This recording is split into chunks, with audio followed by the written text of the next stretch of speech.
Okay. Smart Mark Video would like to welcome the Messiah to the Best of the Indie series. Let's start off with, were you a fan of wrestling growing up? Oh, definitely. Oh, I got to talk through that? Yeah. Oh, jeez. Yeah. No, definitely. I mean, it's, I think in order to be in this business, I think we all start off as fans, and then, we become workers. I mean, as a kid, I used to watch it religiously all the time.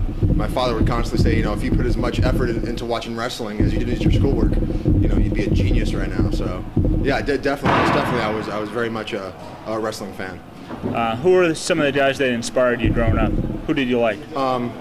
Without a doubt, like one of my first memories is just seeing Hulk Hogan, and then the guy that really made me want to become a wrestler was Bret Hart. My father had taken me and my brother and sister to the LA Sports Arena, and that night Bret Hart wrestled Mr. Perfect, and it was during that time where Mr. Perfect was doing, not being beaten for like a year, and dude, that match was just unbelievable. They went to a time limit draw, but everything that they did was like hold for hold, and I was blown away, and right then and there I knew that's what I wanted to do. I wanted to become a professional wrestler. Did you ever check out any of the California indies before you got into the business?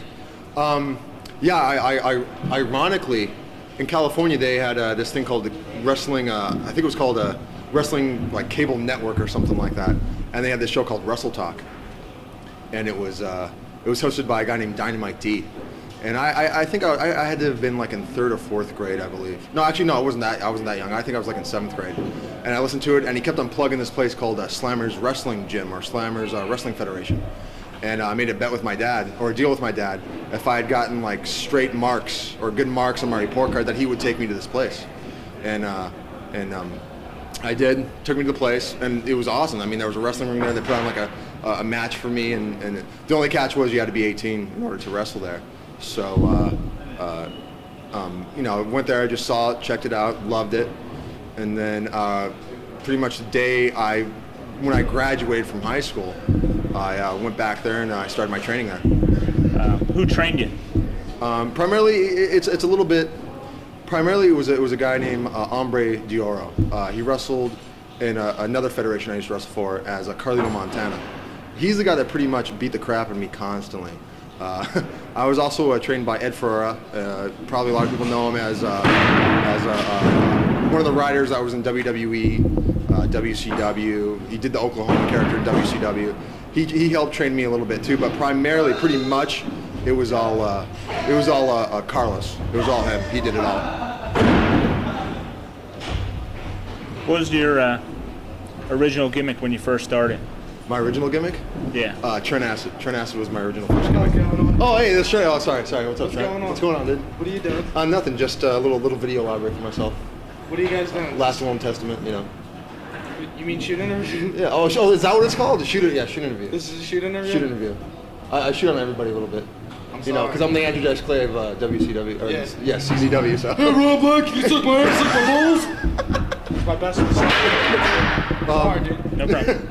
What was the question? Your original gimmick. Oh, the original gimmick. The original gimmick, actually, at Slammers. One day I was wrestling, and the guy who owned Slammers was a guy named Vern Langdon, and Vern just looked up at me, and he said, "You're gonna be Mike Earhart." I'm like, who?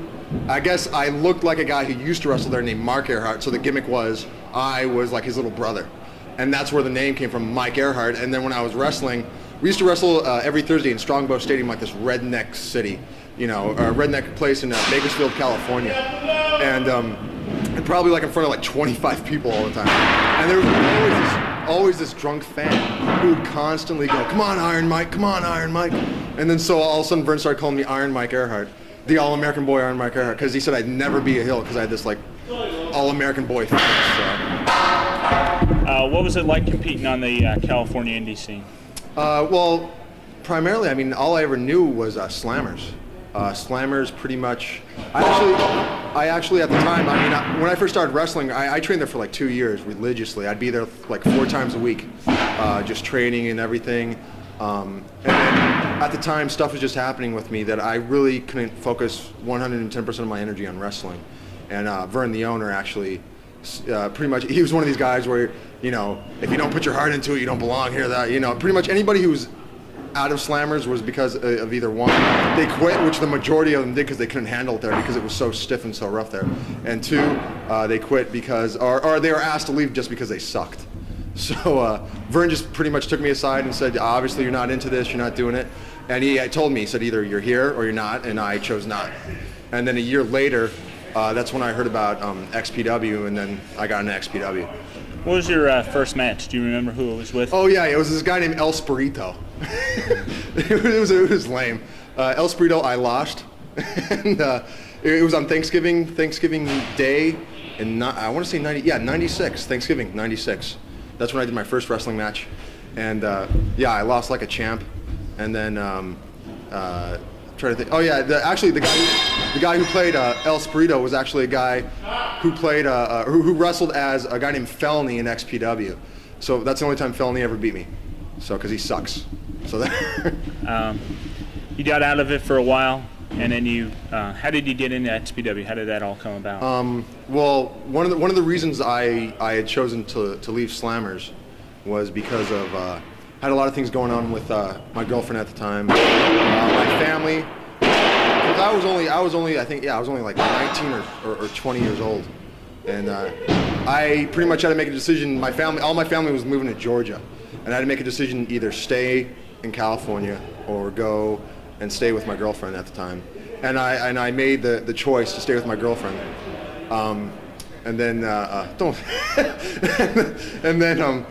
then that's why I was actually asked to leave, because I had so much stuff on my plate at the time. And then about 3 months later, I actually ended up moving to Georgia. Stayed there for about 8 months, hated it. Moved back to California, and once I moved back to California, Bar's doing a thing where he's looking like he's jacking off because he's a fucking loser. And then and then I came back to California. And at the time, I wanted to get back into wrestling, but I didn't want to go back to Slammers because Slammers was going nowhere. You just pretty much wrestled in a little shitty warehouse. That was it. And then I actually saw a commercial for XPW running, and then I got in contact with Carlos, my old trainer, and he had just started wrestling for them, and that's pretty much how I got my in XPW. Did they come up with the Messiah gimmick then when they brought you into XPW, or was that something you worked on? They came up with it. Only because of the fact of when I actually first started there, they put me under a fucking mask and had me jobbing out to like Nicole Bass doing her fucking nasty ass choke slam, dropping me on my head constantly. My name was the Blunatic, which was a good gimmick. It was very well thought out, very good. And so they put me under that. They put me under the mask because they actually wanted me to be part of a tag team called the Moral Crusaders, Luke and Matthew. And then they were supposed to. I was supposed to. They couldn't find anybody to fit the bill to actually be the other person in the tag team, so they put me under the mask because they knew I could work and make other people look good who stunk like Nicole Bass. And so I was jobbing out to her. Finally, I went to Rob and said, you know, dude, I hate this gimmick. Why don't you just give me a chance? Why don't you let me do this Moral Crusaders gimmick as a singles? And if you find somebody to fit the bill, you know, you got yourself a tag team. And so he pretty much he thought about it. And Supreme was actually Supreme, another guy who wrestled for XPW, was there, and he supported my idea to do it. And then so Rob pretty much said, okay, you can do it, but you know, if you blow it, it's your fucking ass. and so I go into train the next week, and then I see Rob walking down the hall, and he goes, hey, what's up, Jesus? And I'm like, what? It's like, you're gonna be Jesus. And I'm like, no, I'm not. I'm not gonna be Jesus. I'm Christian. I go to church every Sunday. I went to Brazil to actually build a church one time. You know, there's no way I'm going to be called Jesus. So when they did my first match, the ring announcer didn't even know what to call me. They didn't write anything down on the card. So the ring announcer actually called me Jesus. And I got in his face. I'm like, if you ever call me that again, you will be picking yourself up off this mat. And from that point on, it was either, they made a decision of it's either going to be Savior or Messiah. And they asked me what I thought. And I'm like, you know something, you come up with it. I don't even care. As far as I knew, I was supposed to be Luke, the Moral Crusader. And then so they just decided on Messiah, and that was it. What good memories do you have working at XPW? What good memories? You know something, it's The guys, I became very close with a lot of the guys there. In particular, I was very close with Supreme, Chaos, Dynamite D. You know, and in fact, some of the workers would call us the Clique because we always hung around with each other and always did stuff. I mean, I do have good memories there. I mean, there wasn't a day that went by because I actually ended up working at the Extreme office. I got a job there because at the time I was working at a restaurant, and I was coming in all gigged up, all you know, because I'd been bleeding the night before in a match, and you know you're supposed to keep this clean cut image where I was working, and they'd look at me and go, you can't work here looking like that. So they'd send me home constantly. So I'd go to the office and they're like, what the hell are you doing here? I'm like, I got sent home because you wanted me to bleed last night. And so one day Rob, after a show, he goes, you want a job working at the office? And that's pretty much how I started working at the office. I mean, I have good memories of working there just because there wasn't a day that didn't go by I did not laugh my ass off, you know, because it was very much a very unorthodox way of doing business over there. But I mean, it was also a very hostile work environment because you were constantly telling somebody to F off, or you were pretty much always wanting to sock somebody there. You know, I have great memories of just hanging out with like Supreme and Chaos, going to a place called The Garage in California, drinking and just, you know, having a good time and goofing off. I mean, me, D, and Chaos used to play, we called it whore in the wrestling room when we trained, which was the dumbest thing to do. We were just like playing horse with a basketball court. We tried to do a move, a flip, and the other guy had to do it. You know, we always ended up messing up our knees or hurting our back or something like that. So I mean, I do have very good memories of working there, but you know, as of right now, that's all they are, is just memories. You know, and as far as I'm concerned, they're dead and buried. What bad memories do you have working there? It was pretty much the bad memories. I mean, unfortunately, when you work there, and it was said time and time again, when you worked at the office, that you know, Extreme is a family, and you can't leave the family. No one's allowed to leave the family. You know, unfortunately, it was supposed to be very mafia-oriented, but it really wasn't. But you know, if you left Extreme, whether it was on good terms or bad terms, you were banned from Extreme. You weren't allowed to come back anymore, and in a way they felt it as being betrayal if you actually got a better job someplace else, or if you did get fired. You know, they didn't want you coming around anymore. They just, you know, the bad memories is just, you know, as far as the workers go, I don't have any bad memories of the workers. You know, the boys there, or the boys I knew were great guys, top-notch guys. You know, I was really close to them. Pretty much, it was the last month that I had worked there that unfortunately things were just getting really, really hostile there. And there was one point where I actually blew up at Rob and I yelled at him. And at that point I crossed the line between friend and boss when I yelled at him. And I remember he just looked at me like with this blank stare, like he couldn't believe I yelled at him. And I felt really bad that I had done that. And then I had talked to Lizzie Borden, and she was just talking how Rob was saying, you know, Billy doesn't like me, he doesn't like me, I don't know why he doesn't like me. And it was never a case I didn't like him, it was just, I just couldn't work there. A lot of stuff was going on over there, a lot of things I was dealing with. It was a very unhealthy place for me to work. And then, I mean, as fate would have it, when I realized that I shouldn't be working there anymore, I was fired a week later, so. What was your favorite match in XPW? My favorite match, wow.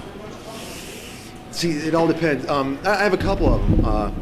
When I wrestled Dynamite D, we wrestled at the Palace, and I had just started doing the Messiah gimmick, and no one knew who I was or anything like that, so I come out, and you know, I do my little thing and everything, but D and I had a great match, and the fans popped and everything, and I remember just hearing great things about the match. And that was probably the first time, because I'm my biggest critic when it comes to wrestling. I pretty much hate every match I've ever done. Don't ask me to do a promo after a match because I am not in the mood. That's just the way I am, unfortunately. But that match, I felt very good. I felt very strong about it. And I felt like I had just come into my own. And that's when all of a sudden after that match with D, you know, that's when I started to get the push in XPW. That's when I was able to wrestle Sabu, and that was the first time I actually wrestled him sucked because I got no offense in, because I was like intimidated I was wrestling Sabu. So pretty much he just beat the shit out of me that whole entire match. The second time I wrestled him is the match that a lot of people took notice about, And I was very proud of that match only because XPW at the time, we weren't running show. We hadn't run a show like in 4 months. I mean, the TV show itself was a bunch of promos. It was horrible. It was just garbage. It was one of those things where we were doing jokes, but only we got the jokes. No one else, the viewing public, had no idea what was funny about it. Only we thought it was funny. And then our first match back, our first XPW's first show back after like 4 months of not doing anything, me and Sabu main evented, and he and I just tore the roof off the place. And I felt very, very proud of that match because I went out there, with a name guy like Sabu, and that's when I knew I had gained his trust because he was allowing me to do things, and and I got to learn from him in that match because the majority of those guys like Sabu and Candido and the guys who have passed through the XPW doors, they would teach you as long as you were willing to listen. And I'm all about wrestling somebody I can learn from, and Sabu is one of those guys. And actually the last match I was very fond of was actually a match I had with Supreme. It was the death match, and I mean that match physically and mentally took so much out of me to do that match. And also it was a case of the week before that match is when the whole ECW Heatwave pay-per-view thing went down, and all eyes in a way were on us. So it was literally put up or shut up. And he and I went out there and just busted our ass, and we did a great match. And the fans appreciated it. It's still talked about this day. And that match, I left that match feeling really, really, really drained, and really, really, I was in a lot of pain, but I was very proud of it as well. What do you recall from the pay-per-view incident with ECW? The pay-per-view incident. What was the whole plan, or? Something, honestly, as far as I knew, this was the plan. We went there just to sit there and show our t-shirts. Rob had bought all front row seats, and he wanted specific guys. He wanted like me, Supreme, Johnny Webb, just basically the core local guys to go there and sit there and show our t-shirts. That's all we were supposed to do. At the time, there was a lawsuit that ECW put on XPW over the name Extreme, which personally I believe was very much a bullshit lawsuit, only because there was other wrestling companies out there using the name Extreme, whether it be with the X or just with the E. There was plenty of wrestling companies out there, and they just decided to target, us at the time. So we go there, they're doing the show there, and like I said, everything was very much run like mafia style, our territory kind of thing. So how dare they come in our territory? So Rob came up with the idea, or someone came up with the idea of us going there just to show the t-shirts, and I'm like, fine, let's do it. I went there, we go out, as soon as we get there, Atlas Security comes up and they're like, we can't let you guys in with those t-shirts. It's like, why not? Well, there's a lawsuit going on, we can't let you in here, but if you want to, if you turn the t-shirts inside out, we'll let you in, but if you put those t-shirts on, or if you turn them right side out, we're gonna get LAPD to escort you out. It's like, all right. And then a producer, some guy came over, he's like, where are you guys sitting? And this guy, I forgot who it was, he came over and gave the guy a ticket. His ticket was actually for the nosebleed section. So he didn't know our tickets were front row. And so we walk in, and literally, I sit down, and the show's about to start, and we get mobbed by all these fans. We were getting recognized more there than we did at our own fucking shows.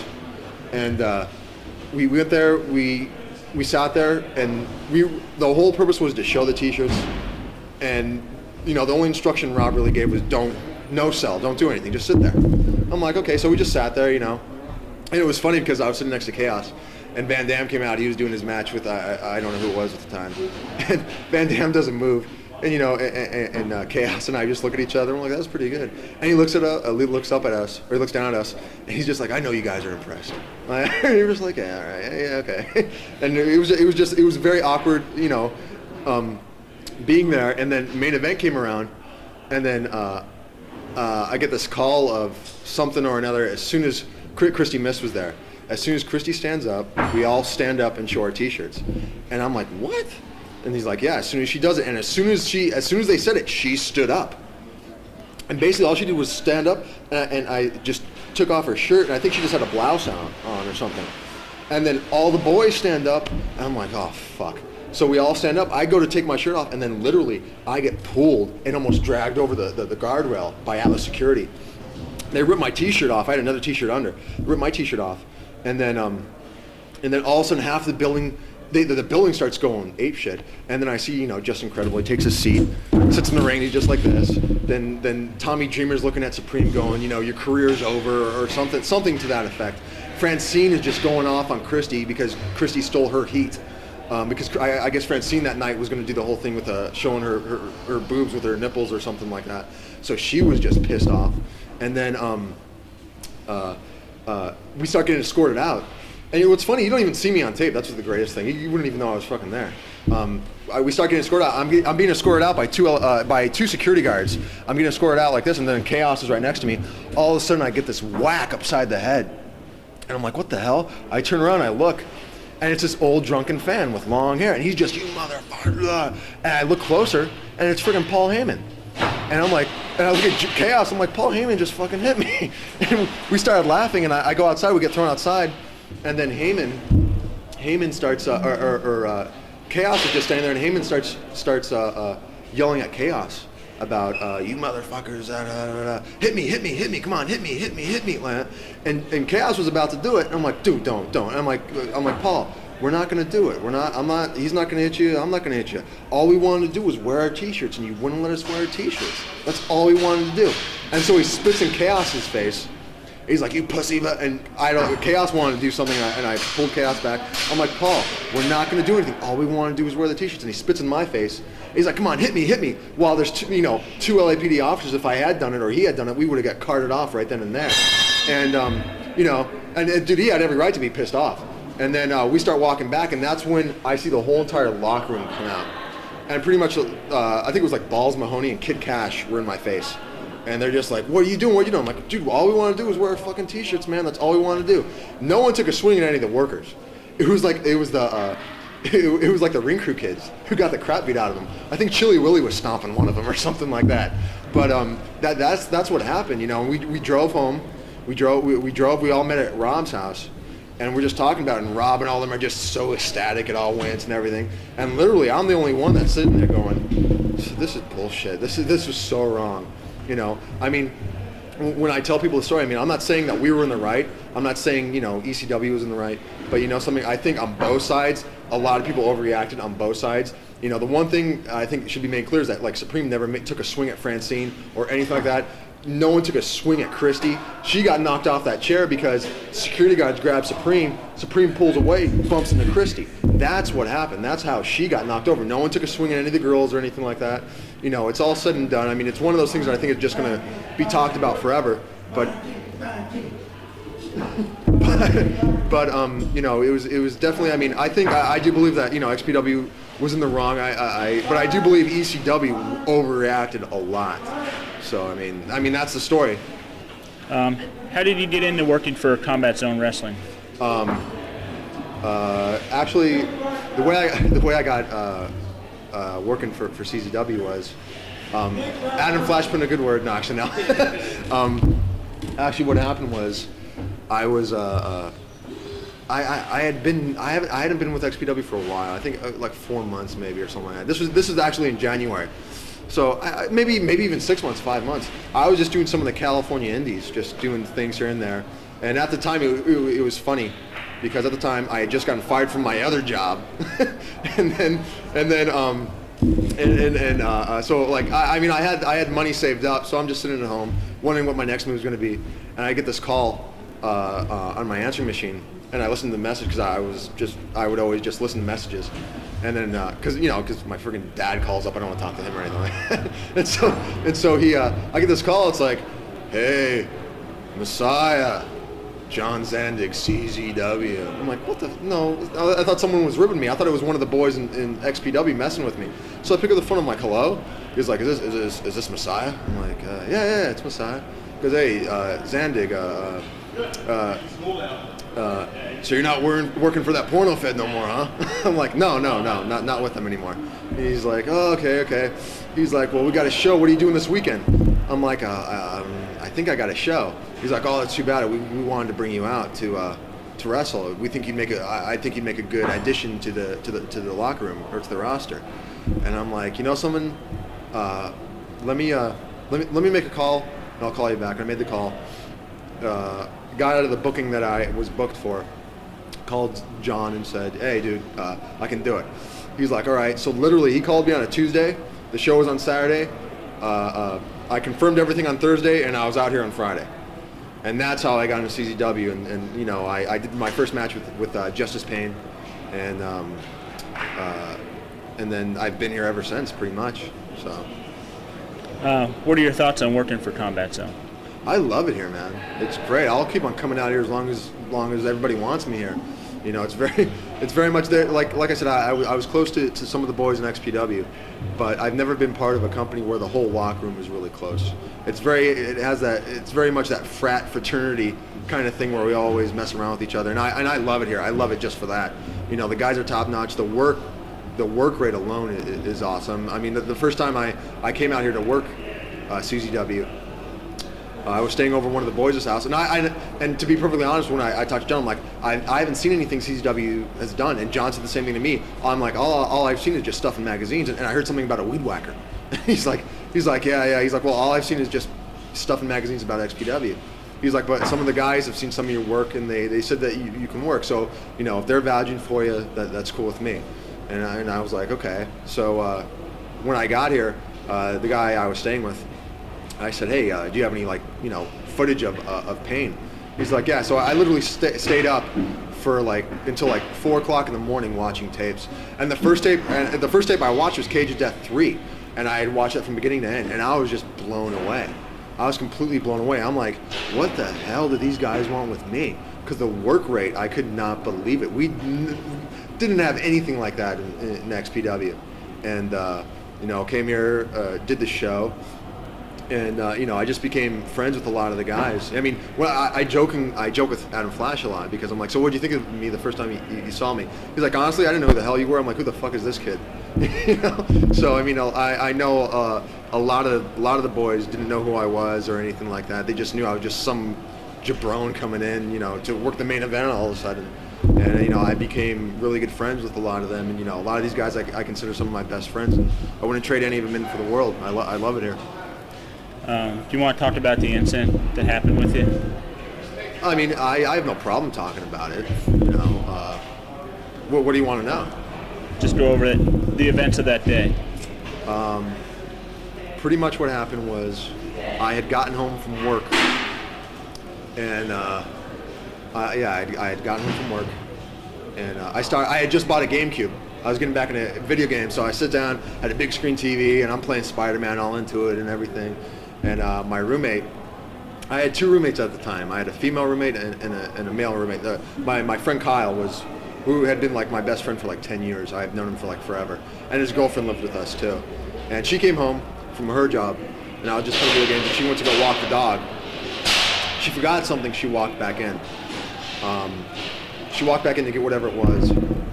When she walked back in, all of a sudden the door opened again, and these two big black guys walk in, and I thought they were with her because the reason being because I've heard so many variations on this and this is the truth. The reason is because of her godparents are black, so her god sister was always over, her god brother was always over, so I thought they were with her. That's why I even turned around. I'm playing video, and I turned around, I'm like, hey, what's up? And they even said, what's going on? And so, because the variations I've heard is that my roommates were black, and no, that's not what it was. It was, you know, but they walk in, and I turn around and I look at them. I'm like, hey, what's going on? And they're just like, hey, what's up? They walk to the end of the apartment, and then Michelle walks right between them, and she looks up at them like this, and I hear her say hi, and then she looks at me and just gives me this weird look, so I knew something was up. And then when that happened, I knew exactly why they were there. And so I just wanted to get her out of the house. So I turned my back, and I'm just looking. I'm not even playing video games. I'm just looking at because there was a big screen TV. She goes out the door, and I can see in the big screen they're doing this, like you get him. No, you get him. And so I'm playing, and then one of them goes and locks the lock, and I turn around, and that's when they both of them jump me, and we started struggling. And then they pinned me down and put my arm out like this. The heavier set one was on top of me, I think. Well, whatever, one of them was on top of me, pinned me down, and then the other guy held my arm like in an arm bar and pulled out these shears, like tree trimming shears, and just stuck it around my thumb, and in one pop, my thumb just popped right off, and it just started squirting. And then they tried to go for my other thumb, and then I kept it in a fist, and they started pounding on my hand to try to get me to open it, and I wouldn't. And then they went for my belt to like flip me over or something, because then they were trying to like duct tape my hands, duct tape my mouth, and I wasn't letting them do it. They tried to duct tape my my ankles, and I wasn't letting. I was fighting them off. And the whole entire time, I mean, I'm throwing elbows and everything, and the whole entire time they're like, "Just stay down, just stay down. Why don't you just stay down?" You know, fuck you, I ain't staying down. And then they were trying to duct tape my hands and everything, and I wasn't letting them do it. They started to pound on me again, and then somehow, some way, I was able to make it to the door.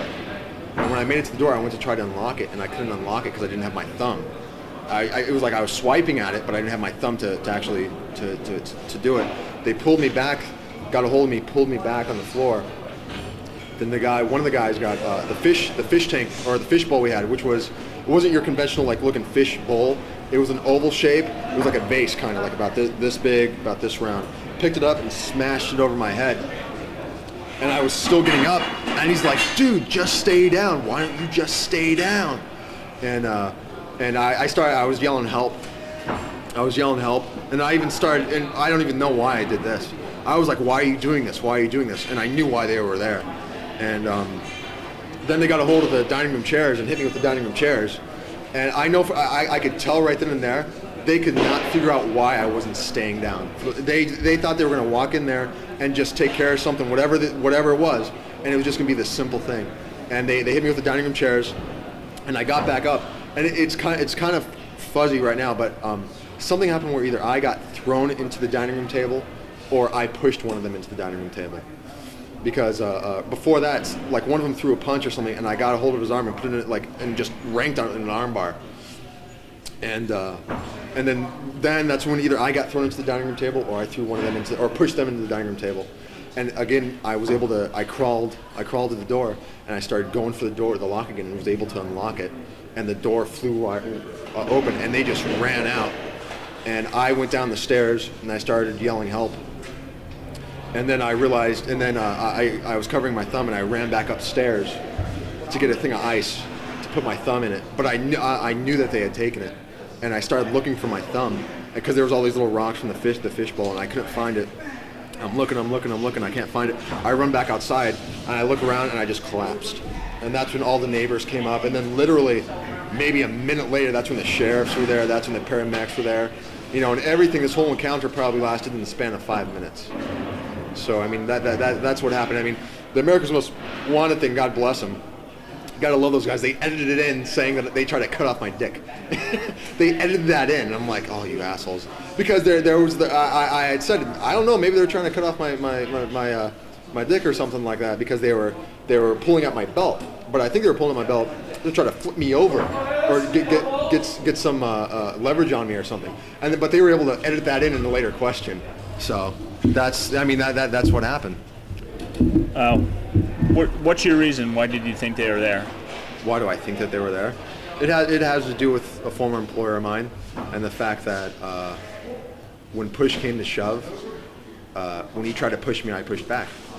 I refused to be intimidated. I refused to be pushed around. And in retrospect, maybe unfortunately one of my biggest downfalls is that I'm very hard-headed, and that I have too much pride, and and that can be a really, really bad thing. And when, like I said, when push came to shove, I shoved back, and not literally, but just in words and everything. And that's why I think it happened, because it was a case of I wasn't intimidated and I wasn't scared of him. What are your thoughts on working for Epic? I love Epic, man. I love it there. Gary App is a great guy. Unfortunately, Epic has kind of run into a roadblock right now with just the money problems. I think Gary, unfortunately, regarding the Epic, what happened with Epic, It was just a case of he runs Epic like a one-man show, and he has to learn to lean on other people to help him. And unfortunately, he would always point out things to say, this is why I need to do this myself. You know, the guy who's editing something, dude, he didn't do it right. Look, that's why I have to be over his shoulder. And you know, no, don't do it that way. Or the venue, no, the venue, dude, the venue didn't get taken care of. You know, he tried to run it like a one-man show. The guy would literally be up until 4 a.m. just trying to do stuff. And you know, he just needed to learn to lean on people that he trusts. And unfortunately, the problem that happened with Epic was it was a small little problem that snowballed into a big problem because he didn't want to tell anybody what was going on. But you know, as far as I know, Epic's going to be up and running again. You know, it's just a case of he has to get grounded. He has to, you know, realistically, you know, learn to, you know, have people let people help him. And I think it'll be great. I think it'll be awesome. I love working there. What's your relationship with Christy Mist? My relationship with Christy Mist? Oh, jeez. You said I can ask anything. Oh no, yeah, you can ask anything. I wasn't expecting that one. Goddamn. My relationship with Christy Mist. Christy, I love her to death. You know, she and I are just very close, or we were very close. And unfortunately, right now, it's just she and I are just at ends. And you know, she has a beautiful daughter that I'm completely and totally in love with. Do anything for him. I mean, some of my best memories this past year have just been hanging out with them, goofing off. You know, I mean, I love both of them to death, and I do anything for them. But you know, as far as you know. She and I were just, you know, we were just very, very good friends. I'll bring a few different names up, and then you just give me thoughts. Okay. Turd Ferguson. Turd Ferguson, awesome. Love Detroit Lions. If it literally, he's one of the guys that, and I'm not saying this because he's standing right there. No. He's one of the guys that, you know. I've made, you know, friends here, and you know, I talk to him, you know, once a week, or I am each other, and we goof off. And, you know, definitely, like I said, in CZW, I've made friends for life, or that I know I'll talk to forever. He's definitely one of those guys. When I needed help with certain things, he was there for me, with, you know, without any questions. You know, he got me the snazzy Messiah College sweater, you know. So, you know, it was. He's a great guy. Adam Flash. Adam Flash, dude, he sucks. Adam Flash, you know, for having 11 years in this business, you think he'd know something, but no, Adam Flash. No, Adam Flash is very well groomed, very sanitary, smells good all the time. We're not talking about that. Oh, sorry. No, Adam. Like I said, he's one of the guys like. Just being here, one of the guys that, you know, I've made friends for life. When everything happened to me, you know, Flash, Turd, you know, these guys were guys who just called me up. You need anything, just call me. I mean, I love working at him. You know, like I said, he's one of these guys. When I said I wanted to wrestle people I could learn from, he's definitely one of those guys. Has some of the best stories you ever heard in your life. So I'm touched. I'm touched. So you know, I love him. He's like one of my brothers. John Zandig. Zandig, the guy literally breathed life back into me, you know. And despite what Marks want to think, he didn't bring me in here to be like a little rib or a little shot to XPW. Because when he and I initially had that first phone call, I said I don't want to be brought in as that XPW guy, and he's like, dude, I don't even want to bring you in. I mean, as far as the promos I've cut here and everything, that's been all my doing. John has had nothing to do with that. John has supported me 110% since I've been here, and you know, I think it's very unfair if when people say the only reason that, you know, Messiah's in CZW is because John hates XPW. Has nothing. John could give two shits about XPW. He doesn't care. It's just another company, you know. You know, he like I said, the guy breathed life back into me. He could care less where I've came from, where I've been. You know, it's all about now and what I'm doing now. You know, so I mean, I'm not in the main event at Cage of Death 4 because of just to piss off another company. I'm in the main event at Cage of Death 4 because of the fact that he thinks I'm a good worker and that the fans like me, and that, you know, and that I can bust my ass when I need to, and I can bust my ass when he wants me to. I do things without any questions. I don't bitch and moan about doing stuff, and you know, and I think he likes that. I mean, with you know, without John, this wouldn't be going on. The guy literally, I mean, dude, he started this company, literally this company like in his backyard almost, and it's blown up into this big thing without having big money behind him, without, without getting sponsors, without, dude, he built this and look where it is now. So I mean, dude, you can't say good. I mean, look what the guy has done. I mean, I love John. Where do you want to see yourself in the business? In the business, something, to say I'd like to be in the WWE, of course. Dude, that's what I grew up watching. Of course I'd want to be in the WWE. Am I something that they want right now? Definitely not. Probably not. But I want to be in this business as long as my body will allow me to do it, and as long as I'm having fun. Once I'm not having fun anymore doing this, then I know I probably shouldn't be in here. And if I don't get those butterflies before I go out, then I know I shouldn't be doing this. And my whole goal is if I can make an actual comfortable living wrestling, I'll just be happy to be able to do that.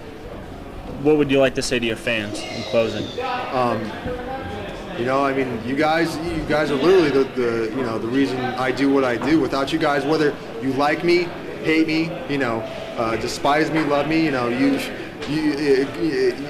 guys are the reasons why I do. I mean, all the fan mail I got, all the emails I got, thank you very much. I mean, it was really supportive because I mean, I was really considering not wrestling anymore. But there's a lot of people out there who've gone through a lot worse than I have, who have things, a lot tougher than I do. And that's the only way to look at it. Either you get consumed by what's happened to you and let it just let it eat you alive, or you move on. And it's because of the fans and because of their support that I've been able just to move on and just do what I love doing, and that's wrestling. So thank you very much. Thank you very much. Well, thank you guys. Anytime.